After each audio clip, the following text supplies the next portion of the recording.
S, 1,000 ಕೋಟಿ ತಂದು ಕ್ಷೇತ್ರದ ಅಭಿವೃದ್ಧಿ ಮಾಡಿರುವುದನ್ನ ಸಾಬೀತು ಮಾಡಲಿ. ಯಾರನ್ನು ಮೆಚ್ಚಿಸಿ ಮುಂದಿನ ಚುನಾವಣೆಯಲ್ಲಿ ಟಿಕೆಟ್ ಪಡೆಯುವ ದುರಾಸೆಯಿಂದ ದಲಿತ ಚಳುವಳಿಗಾರರ ವಿರುದ್ಧ ಸುಳ್ಳು ಹೇಳಿಕೆಗಳ ಮೂಲಕ ಅಪಪ್ರಚಾರ ನಡೆಸಿದರೆ ಹುಷಾರ್. ಇದು ನಿಮಗೆ ಕಡೆಯ ಎಚ್ಚರಿಕೆ ಅಂತ ಮಾಜಿ ಶಾಸಕ ಹರ್ಷವರ್ಧನ್ ಹಾಗೂ ಅವರ ಬೆಂಬಲಿಗರಿಗೆ ಡಿಎಸ್ಎಸ್ ಸಂಚಾಲಕರಾದ ಚುಂಚನಹಳ್ಳಿ ಮಲ್ಲೇಶ್ ಮತ್ತು ಮಲ್ಲಹಳ್ಳಿ ನಾರಾಯಣ್ ಸೇರಿದಂತೆ ಇನ್ನಿತರರು ಖಡಕ್ ವಾರ್ನ್ ಮಾಡಿದ್ದಾರೆ. ನಂಜನಗೂಡು ಪತ್ರಕರ್ತರ ಭವನದಲ್ಲಿ ಸುದ್ದಿಗೋಷ್ಠಿ ನಡೆಸಿ ಮಾತನಾಡಿದ ಅವರು, ನಂಜನಗೂಡು ಕ್ಷೇತ್ರದ ಮಾಜಿ ಶಾಸಕ ಹರ್ಷವರ್ಧನ್ ಬೆಂಬಲಿಗರ ವಿರುದ್ಧ ಟೀಕಾ ಪ್ರಹಾರ ನಡೆಸಿದ್ರು. ನಂಜನಗೂಡು ಕ್ಷೇತ್ರದಲ್ಲಿ ದಲಿತ ಪರ ಹೋರಾಟ ನಡೆಸಿ ನಿಷ್ಠೆಯಿಂದ ಕೆಲಸ ಮಾಡುತ್ತಿರುವ ಸಂಘಟನೆ ಯಾವುದಾದರೂ ಇದ್ದರೆ ಅದು ದಲಿತ ಸಂಘರ್ಷ ಸಮಿತಿ. ಕಳೆದ 1.5 ವರ್ಷದ ಹಿಂದೆ ಪಟ್ಟಣದ ರಾಕ್ಷಸ ಮಂಟಪದ ಬಳಿ ತಾಲೂಕು ಆಡಳಿತ ಹಾಗೂ ದೇವಾಲಯದ ವತಿಯಿಂದ ಅಂಧಕಾಸುರನ ವಧೆ ಕಾರ್ಯಕ್ರಮದ ಅಂಗವಾಗಿ ಅಂಧಕಾಸುರನ ಬದಲಾಗಿ ಮಹಿಷಾಸುರನ ಚಿತ್ರ ಬಿಡಿಸಿದ್ದನ್ನ ಸಂಘಟನೆ ತೀವ್ರವಾಗಿ ಖಂಡಿಸಿ ಅದನ್ನ ಅಳಿಸುವಂತೆ ಒತ್ತಾಯಿಸಿ ಅದನ್ನ ನೀರು ಹಾಕಿ ಅಳಿಸಲಾಗಿತ್ತು. ಆದ್ರೆ ಕೆಲವರು ಅದನ್ನ ಎಂಜಲು ನೀರು ಅಂತ ಬಿಂಬಿಸಿ ಪ್ರಕರಣಕ್ಕೆ ಸಂಬಂಧಿಸಿದಂತೆ ಡಿಎಸ್ಎಸ್ ಮೇಲೆ ಇಲ್ಲ ಸಲ್ಲದ ಆರೋಪಗಳನ್ನ ಮಾಡುತ್ತಿರುವುದು ಖಂಡನೀಯ. ಪ್ರಕರಣದಲ್ಲಿ ಸಂಘಟನೆಯ ಕೈವಾಡ ಇದ್ದರೆ ಅದನ್ನ ಸಾಕ್ಷಿ ಸಹಿತ ಸಾಬೀತು ಮಾಡಲಿ. ಮೇಲ್ವರ್ಗದ ಜನರನ್ನ ಓಲೈಸುವ ದೃಷ್ಟಿಯಿಂದ ಸ್ವಂತ ಸಮುದಾಯದ ದಲಿತ ಚಳುವಳಿಗಾರರನ್ನ ದುಷ್ಕರ್ಮಿಗಳು ಅಂತ ಅಪಮಾನಿಸಿರುವುದು ಮಾಜಿ ಶಾಸಕರ ಘನತೆಗೆ ಶೋಭೆಯಲ್ಲ. ತಾವು ಕ್ಷೇತ್ರಕ್ಕೆ 1,000 ಕೋಟಿ ತಂದು ಅಭಿವೃದ್ಧಿ ಮಾಡಿದ್ದೀನಿ ಅಂತ ಹೇಳಿಕೆ ಕೊಡುವ ಬದಲು ಅಭಿವೃದ್ಧಿ ಕಾರ್ಯಗಳು ಏನೇನು ಅನ್ನೋದನ್ನ ಸ್ಥಳಕ್ಕೆ ಬಂದು ತೋರಿಸಲಿ. ಕಾಮಗಾರಿಯೇ ನಡೆಯದ ಬುದ್ಧ ವಿಹಾರಕ್ಕೆ ಮುಂದುವರೆದ ಕಾಮಗಾರಿಗೆ 10 ಲಕ್ಷ ರೂಪಾಯಿ ಅಂತ ಮಂಜೂರು ಮಾಡಿ ಬುದ್ಧನ ಹೆಸರಲ್ಲೂ ವಂಚನೆ ಮಾಡುವ ಯಾರಾದರೂ ಶಾಸಕರಿದ್ದರೆ ಅದು ನೀವೇ ಅಂತ ಮಾಜಿ ಶಾಸಕ ಹರ್ಷವರ್ಧನ್ ಅವರನ್ನ ಛೇಡಿಸಿದ್ರು. ನಮ್ಮ ಸಂಘಟನೆ ಯಾವುದೇ ಒಂದು ಪಕ್ಷಕ್ಕೆ ಸೀಮಿತವಾದ ಸಂಘಟನೆ ಅಲ್ಲ. ನಾವು ಯಾವ ಪಕ್ಷವನ್ನ ಮೆಚ್ಚಿಸಿ ಅದರಿಂದ ಲಾಭ ಪಡೆಯುವ ಉದ್ದೇಶ ಹೊಂದಿಲ್ಲ. ದಲಿತರಿಂದ ದಲಿತರಿಗಾಗಿ ದಲಿತರಿಗೋಸ್ಕರ ಹೋರಾಟ ನಡೆಸುತ್ತಾ ಬಂದಿದ್ದೇವೆ. ಆದರೂ ನಮ್ಮ ಸಂಘಟನೆ ಮೇಲೆ ಆರೋಪ ಮಾಡಿ ನಮ್ಮನ್ನ ಅಪರಾಧಿಗಳು, ದುಷ್ಕರ್ಮಿಗಳು ಅಂತ ಬಿಂಬಿಸಲು ಹೊರಟಿರುವ ಕೆಲಸವನ್ನ ನಾವು ಸಹಿಸುವುದಿಲ್ಲ. ಮಾಜಿ ಶಾಸಕರ ಹಾಗೂ ಅವರ ಬೆಂಬಲಿಗರ ಇಲ್ಲ ಸಲ್ಲದ ಸುಳ್ಳು ಹೇಳಿಕೆಗಳಿಗೆ ನಾವು ಬಗ್ಗುವ ಪ್ರಶ್ನೆ ಇಲ್ಲ. ಅವರಿಗೆ ಇದು ಸಂಘಟನೆಯಿಂದ ಕಡೆಯ ಎಚ್ಚರಿಕೆಯಾಗಿದ್ದು, ಇದೇ ರೀತಿ ಹೇಳಿಕೆಗಳನ್ನ ನೀಡುತ್ತಾ ದಲಿತ ಸಮುದಾಯದಲ್ಲಿ ಗೊಂದಲ ಮತ್ತು ಭಿನ್ನಾಭಿಪ್ರಾಯ ಮೂಡಿಸಿದ್ರೆ ಮುಂದಿನ ಹೋರಾಟ ಮತ್ತು ನಮ್ಮ ನಿಲುವು ಬೇರೆಯದೇ ರೀತಿಯಾಗಿರುತ್ತೆ, ಹುಷಾರ್ ಅಂತ ಎಚ್ಚರಿಕೆ ನೀಡಿದ್ರು. ಸುದ್ದಿಗೋಷ್ಠಿಯಲ್ಲಿ ದಲಿತ ಸಂಘರ್ಷ ಸಮಿತಿ ಸಂಚಾಲಕರಾದ ಕಾರ್ಯ ಬಸವಣ್ಣ, ಶಂಕರ್ಪುರ ಸುರೇಶ್, ತಾಲೂಕು ದಲಿತ ಸಂಘಟನೆಗಳ ಒಕ್ಕೂಟದ ಅಧ್ಯಕ್ಷರಾದ ನಗರಲೆ ವಿಜಯಕುಮಾರ್ ಸೇರಿದಂತೆ ಇನ್ನಿತರರು ಭಾಗವಹಿಸಿದರು. ಪತ್ರಿಕೆಗಳಲ್ಲಿ 1,000 ಕೋಟಿ ಅನುದಾನ ತಂದು ಅಭಿವೃದ್ಧಿ ಮಾಡಿದ್ರೆ ಇವತ್ತು 1,000 ಕೋಟಿ ಅನುದಾನಗಳ ಕೆಲಸ ಎಲ್ಲೆಲ್ಲಿ ಏನಾಗಿದೆ ಅನ್ನೋದ್ರ ಬಗ್ಗೆ ಮಾಡಿ ಇನ್ಸ್ಪೆಕ್ಷನ್ ಮಾಡೋಣ. ಮಾಧ್ಯಮದವ್ರು ಇದೀರ ನೀವು ಕಣ್ರಿ. ಕಳೆದ ಬಾರಿ ಶಾಸಕರು ತಂದಿರ್ತಕ್ಕಂಥ 1,000 ಕೋಟಿ ಲೀಸ್ಟ್ ಇಟ್ಕೊಳ್ಳೋಣ. ಯಾವ ಕೆಲಸ ಜೀವಂತವಾಗಿದೆ ನೋಡ್ಕೋಬೇಡ. ಉದಾಹರಣೆಗೆ ಹೇಳ್ತಾ ಇದ್ದೀನಿ, ಮಲ್ಲಹಳ್ಳಿನಲ್ಲೇ ನೀವು ಬಂದಿದ್ರಿ ಕೆಲವರು ಉದ್ಘಾಟನೆ ಆದ ರಸ್ತೆ ಗುದ್ಲಿ ಪೂಜೆಗೆ ಉಜ್ಗಾಯಗುಂಡಿಯಿಂದ ಲಿಂಗಾಯತರ ಬಡಾವಣೆ ಒಳಗಡೆ ರಸ್ತೆ ಸಿಸಿ ರಸ್ತೆ ಮಾಡದ 8 ತಿಂಗಳಿಗೆ ರಸ್ತೆನೇ ಕಾಣಿಯಾಗಿದೆ. ಇವತ್ತು ನೋಡಿ ರಸ್ತೆ ಇದೆಯಾ ಅದು ಮಾಡಿದ್ದ ಗೊತ್ತಾಗ್ತದಂತ. 1,000 ಕೋಟಿ ಅನ್ನೋದನ್ನ ಯಾರಿಗೋಸ್ಕರ ತಂದಿದ್ದೀರಾ? ತಂದು ಏನ್ ಮಾಡಿದ್ದೀರಾ? ಎಷ್ಟು ಮಟ್ಟ ಕ್ವಾಲಿಟಿ ಮೇಂಟೈನ್ ಮಾಡಿದ್ದೀರಾ? ನೀವು ಮಾತನಾಡಿ, ಈ ನಿಮ್ಮ ಶಾಸಕರ ಬಗ್ಗೆ ಮಾತನಾಡಿ, ನಮ್ಗೆ ಬೇಜಾರಿಲ್ಲ.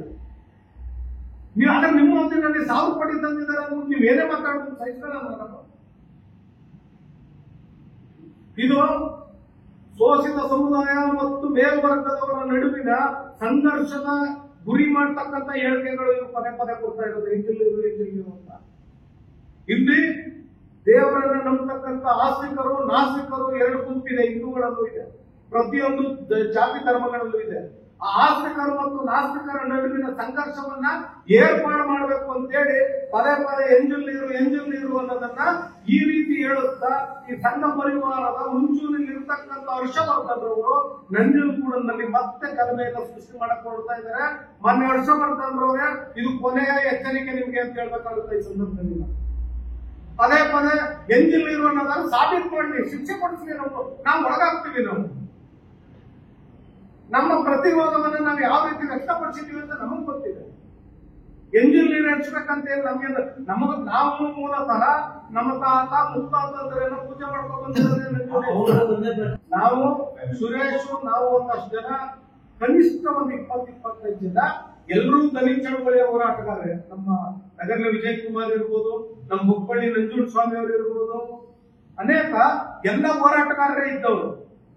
ಅದ ಬಿಟ್ಟು ಪಬ್ಲಿಕ್ ಯಾರು ನಮ್ಮ ಜೊತೆ ಬಂದಿರಲಿಲ್ಲ. ನಾವು ಅದನ್ನ ಕೇಸ್ ಆಗಿರೋದು ನಮ್ಗಳ ಮೇಲೆ, ಕೇಸ್ ಆಗಿರೋದು ನಮ್ಮ ಮೇಲೆ. ಇದಕ್ಕಿಂತ ಇನ್ನೇನು ಸಾಕ್ಷಿ ಬೇಕು? ಅಲ್ಲಿ ನಾರಾಯಣ ದುಷ್ಕರ್ಮಿ ಅಂತ ಹೇಳ್ಬೇಕಾದ ಅವಶ್ಯಕತೆ ಇರೋಲ್ಲ. ಕೇಸ್ ಆಗಿರೋದು ನನ್ನ ಮೇಲಲ್ಲ. ನನ್ನ ಮೇಲೆ ಕೇಸಾಗಿದೆ ಅಂತಂದ್ರೆ ಇವ್ರು ಯಾರು ಹೇಳ್ತಾ ಇದ್ರು? ದಯಮಾಡಿ ನಂಜನಗೂಡಿನಲ್ಲಿ ಈಗ ಏನ್ ಹರ್ಷವರ್ಧನ್ ರವರು ಪದೇ ಪದೇ ಸಮುದಾಯಗಳ ನಡುವೆ ಎತ್ಕಟ್ಟತಕ್ಕಂಥ ಕೆಲಸವನ್ನ ಮಾಡ್ತಾ ಇದ್ದಾರೆ. ಅದಾಗಬಾರ್ದು. ಹಿರಿಯರು ಮೊನ್ನೆ ಪತ್ರಿಕಾಗೋಷ್ಠಿ ಮಾಡಿದ್ದಾರೆ. ವೈಯಕ್ತಿಕವಾಗಿ ನಮ್ಗೆ ಅವ್ರ ಮೇಲೆ ಬಹಳ ಗೌರವ ಇದೆ. ವೈಯಕ್ತಿಕವಾಗಿ ನಮ್ಮ ಹಿರಿಯ ಸಮುದಾಯದ ಮೇಲೆ ನಮ್ಗೆ ಬಹಳ ಗೌರವ ಇದೆ. ಆಗಂದಾಕ್ಷಣಕ್ಕೆ ನಾವು ಬಾಬಾ ಸಾಹೇಬ್ ಅಂಬೇಡ್ಕರ್ ಅವರ ಸೈದ್ಧಾಂತಿಕ ನೆಲೆಗಟ್ಟಿನಲ್ಲಿ ಚಳುವಳಿಯನ್ನ ಮಾಡ್ತಕ್ಕಂಥವ್ರು ನಾವು. ನಮಗೆ ಸಂಘರ್ಷಕ್ಕೆ ನಮ್ಗೆ ಇಷ್ಟ ಇಲ್ಲ. ಕೋಮು ಸಂಘರ್ಷವನ್ನು ಮಾಡೋದು ನಮ್ಗೆ ಇಷ್ಟ ಇಲ್ಲ. ಸೌಹಾರ್ದತೆಯನ್ನ ಕಾಪಾಡೋದು ಬಾಬಾ ಸಾಹೇಬ್ ಅಂಬೇಡ್ಕರ್ ಹೇಳಿರುವುದು ಸೌಹಾರ್ದತೆಯನ್ನ ಕಾಪಾಡಬೇಕು, ಬಹುತ್ವದ ಭಾರತ ಆಗ್ಬೇಕು ಅಂತ. ಇಲ್ಲಿ ಎಲ್ಲಾ ಜಾತಿ ಧರ್ಮದವರಿಗೆ ಸೌಹಾರ್ದತೆಯಿಂದಲೇ ಬದುಕಬೇಕು. ನಾಳೆ ಪೊಲೀಸ್ ಇಲಾಖೆಯಿಂದ ಸಾಬೀತಾದ್ರೆ ನಾವು ಶಿಕ್ಷೆ ಕೋರಿ ಆಗ್ತೀವಿ. ಸಾಬೀತು ಮಾಡ್ಲಿ ಸರ್, ಇವತ್ತು ಸಾಬೀತು ಮಾಡ್ಲಿ. ನಾವು ಯಾವುದೇ ಪಕ್ಷದ ಪ್ರಾಥಮಿಕ ಸದಸ್ಯತ್ವವನ್ನು ತಗೊಂಡಿಲ್ಲ. ಯಾವ ಪಕ್ಷದ ಕಾರ್ಯಕ್ರಮದಲ್ಲಿ ನಾವು ಭಾಗಿನೂ ಆಗೋದಿಲ್ಲ.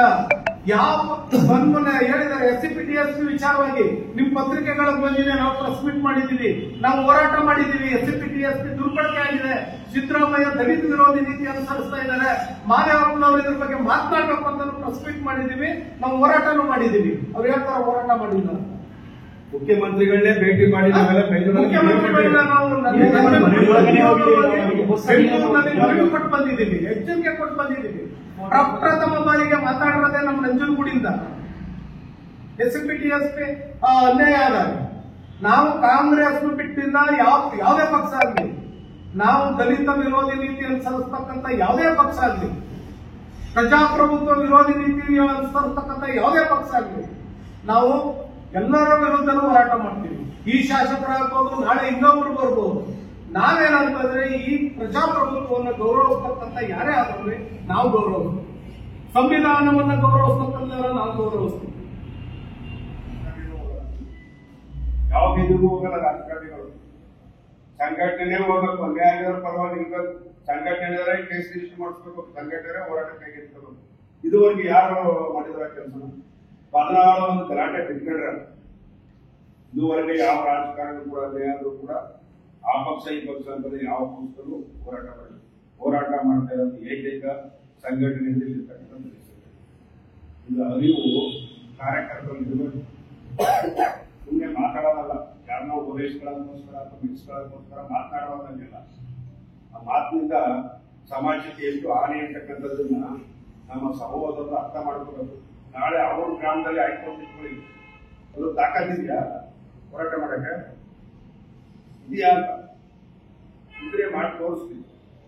ಯಾಕಂದ್ರೆ ಈಗ ಜೀವಂತ ಬದುಕಿರ್ತಾರಲ್ಲ ಮುಂದೆ ಇನ್ನು ಎಷ್ಟೋ ಊರುಗಳ ಅಸ್ಪೃಶ್ಯತೆ ತೆರೆ ಮರೆಯಲಿದೆ.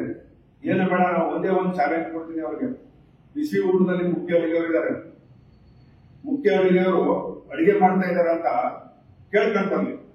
ಅಸ್ಪೃಶ್ಯರು ಮುಖ್ಯ ಅಡಿಗೆಯವರು ಅಡಿಗೆ ಮಾಡ್ತಾ ಇದ್ದಾರೆ ಅಂತ ನಾವು ಯಾವುದನ್ನು ಕೂಡ ಸೂಕ್ಷ್ಮ ಕಟ್ಟದ ಎಲ್ಲಿ ಏನಾಗುತ್ತೆ ಅನ್ನೋದು. ಇವ್ರಿಗೆ ರಾಜಕೀಯ ಮಾಡಕ್ಕೆ ಇರೋದೇನು ಅಂದ್ರೆ ಬರೀ ಪ್ರಚೋದನೆ ಮಾಡೋದು. ಇವ್ರಿಗೆ ಎಂಟು ಅಂತ ಹೇಳ್ತಾರೆ. ಒಬ್ಬ ಮಾಜಿ ಶಾಸಕ 5 ವರ್ಷ ಅಸೆಂಬ್ಲಿಲಿದ್ದು ಅದನ್ನ ಯಾವ ಹೇಳ್ಬೇಕು, ಅದನ್ನ ಎಲ್ಲಿದೆ ಅದು ಎಂಟಿಲಿರೋ ಅಂತ ಯಾರು ಹೇಳ್ಬೇಕು?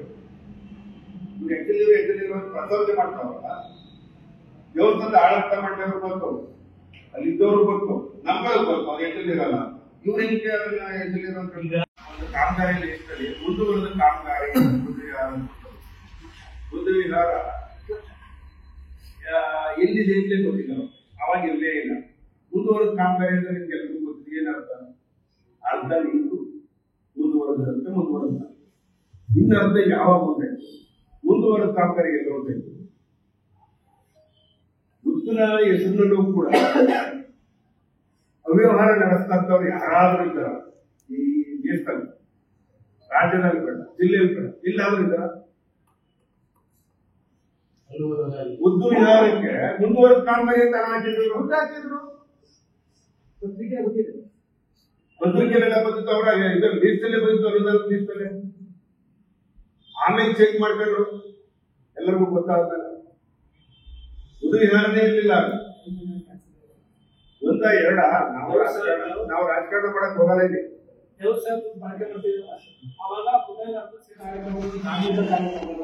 ನಾವು 40 ವರ್ಷದಿಂದ ಕಣ್ಣು ಮುಂದೆ ನೋಡ್ತಾ ಇದ್ವಿ ಏನ್ ನಡೀತಾ ಇದೆ ಅನ್ನೋದನ್ನ ನಮ್ಮ ಕಣ್ಣಿಂದ ನೋಡ್ತಾ ಇದ್ವಿ ಅದ್ರಲ್ಲಿ ಭಾಗವಹಿಸಿದ್ವಿ ಅದ್ರಲ್ಲಿ ಬಾಯಿದಾಗ ನಾವು ಅದರಿಂದ ಇತಿಹಾಸದಲ್ಲಿ ನದಿಗಳಲ್ಲಿ ಏನ್ ನಡೀಬೇಕು ಯಾವ್ದು ನಮಗ್ ಚೆನ್ನಾಗಿ ಗೊತ್ತು ಬೇರೆಲ್ಲ ನಾವು ಇವರು ಇಲ್ಲಿ ಬೆಳೆಯವರು ಬೇರೆಯವರಿಂದ ಬಂದು ಯಾವ ದೇಶದಲ್ಲಿ ಕೇಳ್ಬಿಟ್ಟು ಆಡಳಿತ ಮಾಡ್ತಿಲ್ಲ ನಾವು ಇಲ್ಲಿ ಬೆಳೆದ ಸಂಸ್ಕೃತಿ ಜನ ಇಲ್ಲಿ ವಾತಾವರಣ ತಿಳ್ಕೊಂಡು ಇದನ್ನ ಹೇಳೋದು ಅವ್ರಿಗೆ ಇಷ್ಟಪಡ್ತೀವಿ ಭಾವನೆಗಳಿಗೂ ಅವರವ್ರದೇ ಇದೆ ಭಾವನೆಗಳಿಗೆ ಧಕ್ಕೆ ಆಗಬಾರ್ದು ರೀತಿ ನಾವು ನಡ್ಕೋಬೇಕು ಅಂತ ಖಂಡಿತ ನಾವು ಅದನ್ನೇ ಹೇಳುದು ಮೈಸಾಪುರ ಶೋಷಿತ ಸಮುದಾಯದ ಒಬ್ಬ ಪೂರ್ವಜ ಅಂತ ಈಗ ನಾವು ನಂಬ್ಕೊಂಡಿದೀವಿ ನಮ್ಮ ನಂಬಿಕೆಗೆ ಧಕ್ಕೆ ಬರೋದ್ ಬೇಡ ನೀವು ಅಳಿಸಿ ಹಿಂದೆ ನಮ್ಮ ತಾತ ಅವ್ರ ಕಾಲದಲ್ಲಿ ನಮ್ಮ ಅಪ್ಪನ ಕಾಲದಲ್ಲಿ ಅಂಧಕಾಸುರನ ರಾಕ್ಷಸ ಸಂಹಾರ ಏನೋ ನಡೀತಿರ್ತಲ್ಲ ನೀವು ಅದನ್ನೇ ಬಂದಿರಿ ನಾವು ನಿಂತ್ಕೊಂಡು ಸಪೋರ್ಟ್ ಮಾಡ್ತೀವಿ ಅಂತ ನಾವಲ್ಲಿ ಹೇಳಿದೀವಿ ಇವತ್ತು ಹೇಳೋದೇನಂತಂದ್ರೆ ಕಳೆದ ಸಾರಿ ಆದಾಗ್ಲೂ ನಾವೇ ಅಲ್ಲೇ ಇದ್ವಿ ನಾವು ಬೆಂಬಲ ಕೊಟ್ಟಿದ್ದೀವಿ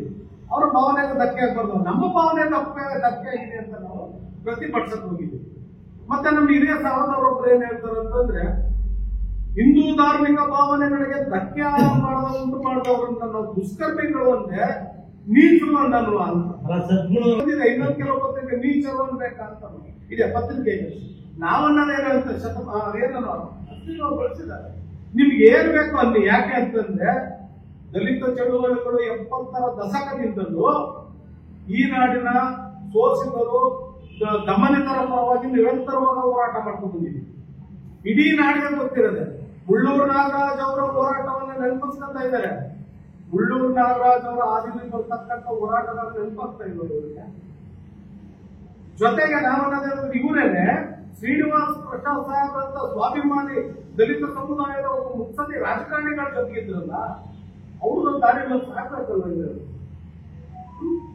ಹಾಗಂದಾಗ ಇವ್ರಿಗೆ ಇವತ್ತು ಅದು ಎಂದಿರುವಂತ ಇವ್ರು ಪ್ರತಿಪಾದಿಸ್ತಾ ಇದ್ದಾರಲ್ಲ ಕಳೆದ 1-3 ವರ್ಷಗಳ ಹಿಂದೆ ಆದ ಘಟನೆ ಇತ್ತಲ್ಲ ಮತ್ತು ಮಾಡೇ ಬಂದು ನನ್ನ ಸಂಖ್ಯೆ ಕಂಪ್ಲೇಂಟ್ ಮಾಡ್ಬೋದಾಗಿತ್ತು ಯಾಕೆ 1-3 ವರ್ಷಕ್ಕೆ ಕಂಪ್ಲೇಂಟ್ ಮಾಡಿದ್ರೆ ಇವತ್ತು ಮಾತಾಡ್ತಾ ಇದ್ರ ಇದನ್ನ ನಾವು ರಾಜಕೀಯ ಪ್ರೇರಿತವಾದ ಪತ್ರಿಕಾಗೋಷ್ಠಿ ಅಂತ ಹೇಳಲ್ವ ಅವ್ರಿಗೆ ಮಾಡ್ಬೇಕಾಯ್ತು 1-3 ವರ್ಷಗಳಿಂದ ಇವರು ನಮ್ಮ ಸಮುದಾಯದವರು ನಮ್ಮ ಧಾರ್ಮಿಕ ಭಾವನೆಗೆ ಧಕ್ಕೆ ಆಗಿದೆ ಅಂತ ಕೊಡ್ಬೋದಾಗಿತ್ತಲ್ಲ ಬಾಬಾ ಸಾಹೇಬ್ ಅಂಬೇಡ್ಕರ್ ಪ್ರತಿಮೆಯನ್ನು ದಾಳಿ ಆದಾಗ ಇಳಿದು ಹೋರಾಟ ಎಲ್ಲಿ ಮಾಡಿದ ಉದಾಹರಣೆಗಳನ್ನೇ ನೋಡ್ತಾ ಇಲ್ಲ ಇವರು ಇತ್ತೀಚೆಗೆ ಸಂವಿಧಾನ ವಿರೋಧಿ ಹೇಳಿಕೆಗಳು ಬಂದಾಗ ಒಬ್ಬರು ಮಾತಾಡಲ್ಲ ಇವತ್ತು ಎಂಜಿಲ್ ನೀರು ಹೆಚ್ಚುದು ಪದೇ ಎಂಜಿಲ್ ನೀರು ಅಂತ ಹೇಳಿ ನಮ್ಮ ಗೌರವಕ್ಕೆ ಧಕ್ಕೆ ತರ್ತಾ ಇದ್ದಾರೆ ಇಂಥವ್ರ ವಿರುದ್ಧ ನಾವು ಕಾನೂನು ಸಮರವನ್ನು ಸಾರಬೇಕಾಗ್ತದೆ ಕಾನೂನಿದೆ ಇವತ್ತು ಮೊನ್ನೆ ಆಗಿರ್ತಕ್ಕಂಥದ್ದು ನಾವು ಸ್ಪಷ್ಟೀಕರಣ ಕೊಟ್ಟಿದ್ದೀವಿ ಪೊಲೀಸ್ ಇಲಾಖೆ ಅವರು ತನಿಖೆ ಮಾಡಿದ್ದಾರೆ ಎಂಜಿಲ್ ನೀರು ಅನುಭವ ಅನ್ನೋದು ವಿಡಿಯೋ ಇದೆ ನಾವು ನೋಡಿದೀವಿ ವಿಡಿಯೋ ಯಾವ ಮಟ್ಟದಲ್ಲಿ ವಿಡಿಯೋ ಮಾಡ್ತಾ ಇದ್ರು ಅಂತ ಅದೆಲ್ಲ ಇದೆ ಸಾಬೀತು ಮಾಡಿ ಯಾರು ಒಂದು ಹಳ್ಳಿನ ಬಾಯಿ ನೀರು ಬಿಟ್ಟು ಆ ಬಾಟ್ಲ ನೀರು ಹರಿಸಿದ್ದಾರೆ ಅಂತಂದ್ರೆ ನಾವು ಶಿಕ್ಷೆ ಗುರಿ ಆಗ್ತೀವಿ